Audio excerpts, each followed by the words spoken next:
Salam Planter Indonesia, Assalamualaikum warahmatullahi wabarakatuh. Di malam hari yang berbahagia ini, The Brondol mencoba menjawab pertanyaan dari sahabat The Brondol. Pak Pendi, saya beli bibit sekitar 5 tahunan seperti ini. Bagaimana pendapat Pak Pendi? Kalau pendapat saya berkaitan dengan bibit, sekali lagi bahwa bibit siap tanam yang ideal untuk ditanam di lapangan adalah 12 plus minus 3, yang artinya adalah 9 bulan sampai 15 bulan. Ini adalah sebuah kondisi yang sampai dengan hari ini diyakini oleh perusahaan untuk dijadikan sebagai bahan tanam yang terbaik. Ada juga yang mau menanam lebih muda atau yang bahkan tua, yang bahkan seperti ini.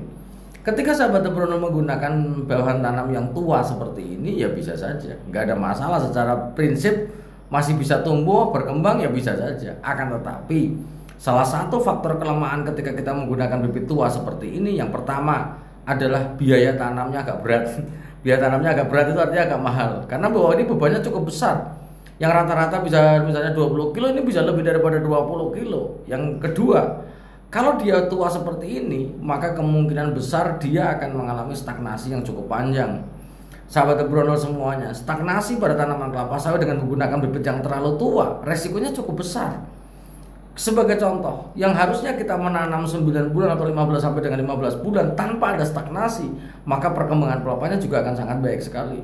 Tapi kalau tanaman yang gede seperti ini dengan akar yang terbatas, maka kemungkinan besar dia akan stagnasi ataupun adaptasi perakaran untuk berkembang kemudian di dalam lubang tanam akan mengalami kemampuan yang relatif akan tertahan dulu sementara.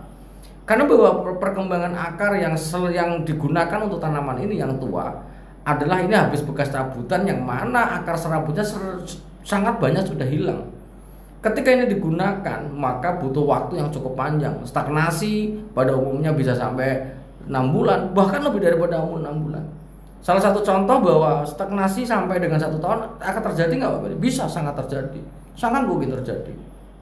Bahkan ada beberapa dalam proses adaptasi dalam stagnasi tanaman yang atau bibit yang tua ini bisa menjadi malah mati. Lah, inilah yang menjadi hal penting ketika kita berinvestasi tanaman kelapa sawit. Jangan sampai kita membeli bibit yang stagnasinya cukup panjang. Pertanyaan kembali lagi, boleh nggak Pak? Ya boleh, monggo saja. Kelebihan dari bibit yang seperti ini, yang pertama, dia sudah jelas tahan hama. Kalau tikus ataupun landak ngerokoti atau gigitin dari pangkal ininya, ya jelas gak akan sanggup. Babi lewat, tikus lewat, landak lewat. Kalau masalah hama mungkin aman. Akan tetapi yang tidak aman adalah dalam bentuk stagnasi yang cukup panjang. Panen perdana yang kita harapkan dengan bibit-bibit yang misalnya 26 sampai 30 bulan mungkin bisa mundur. Ini yang mungkin menjadi catatan kita semuanya ketika kita mau menggunakan bibit yang terlalu tua. Memang secara prinsip bahwa pemilihan bibit tua pada daerah-daerah tertentu adalah sangat penting. Salah satunya adalah ketika kita punya lahan yang serangan hamanya cukup besar, kanan kiri hutan yang masih belantara, tikusnya banyak, maka bibit seperti ini menjadi alternatif yang bisa kita gunakan untuk mengurangi faktor kematian dari tanaman yang kita tanam. Akan tetapi stagnasi tidak bisa terlepas dari kita semuanya dengan menggunakan bibit yang terlalu tua. Nah, kita akan lihat nih. Kemudian di sahabat Brondol, kalau kita melihat seperti ini, ketika kita menggunakan bibit besar seperti ini, maka pengawasan harus ketat. Kita membayar cukup besar biaya yang untuk gunakan untuk nanam, karena mungkin penanam pasti akan bertanya, Bapak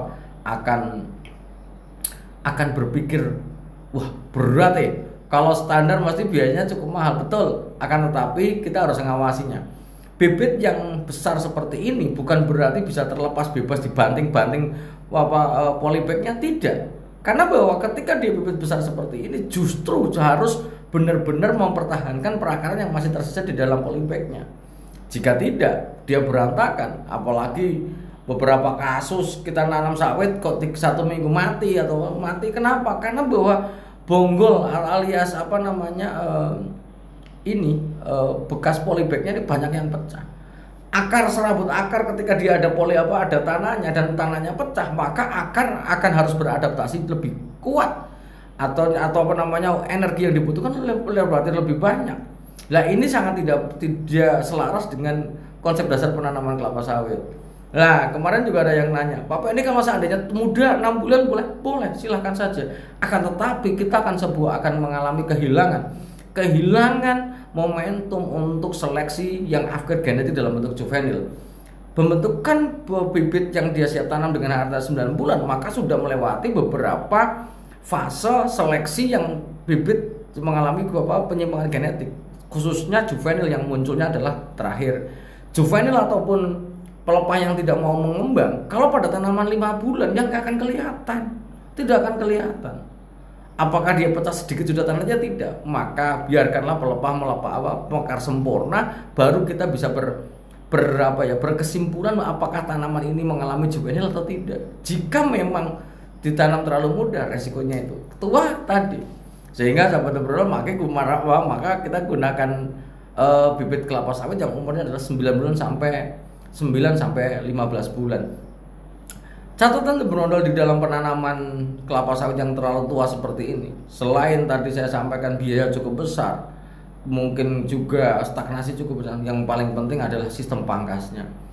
Memang kelihatannya kokoh, kuat dan sebagainya, akan tetapi kita tidak bisa terlepas ketika kita ada pucuknya. Ini nggak bisa main-main. Mau bibit muda, mau bibit tua, pucuk adalah hal yang utama. Ketika lepasnya daun tombak dari bibit kita, maka kemungkinan mati akan sangat besar. Sehingga jangan bermain-main dengan pucuk kelapa sawit, baik dengan sistem pemangkasan yang terlalu pendek, yang sampai kandas, ini juga akan sangat berpengaruh. Apalagi sistem pembawaannya. Banyak kasus ketika pada tanaman bibit yang masih muda, mau 9 bulan sampai 15 bulan yang masih muda, diruas-ruas daunnya, ya sampai lapangan ya jelas akan mengalami penguningan ataupun pencoklatan ataupun mematikan dari daunnya. Sehingga hal terpenting yang harus saya sampaikan adalah safety kan. Jaga selalu daun tombaknya. Daun tombak adalah hal yang menjadi kemungkinan besar yang nanti akan menjadi pelepah yang sempurna. Jika tidak, ini akan menjadi hal yang fatal. Karena beberapa kasus yang curhat sama Brondol, Pak ini kenapa mati? Ya daun tombaknya lepas karena diambil, ngangkatnya tidak boleh. Setua bibit ini seperti ini pun, maka harus benar-benar hati-hati dalam pemangkasan, jangan terlalu pendek. Kemudian membawanya juga harus hati-hati, jangan sampai pecah polybagnya. Pecah polybag, mawur tanahnya, akar tinggal serabutnya, maka butuh energi atau butuh adaptasi yang waktu yang lebih panjang.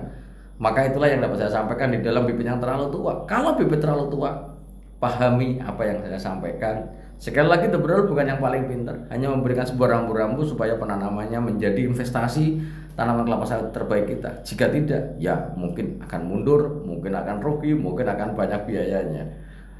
Semoga bermanfaat bagi sahabat The Brondol semuanya, dan salam planter Indonesia. Assalamualaikum warahmatullahi wabarakatuh.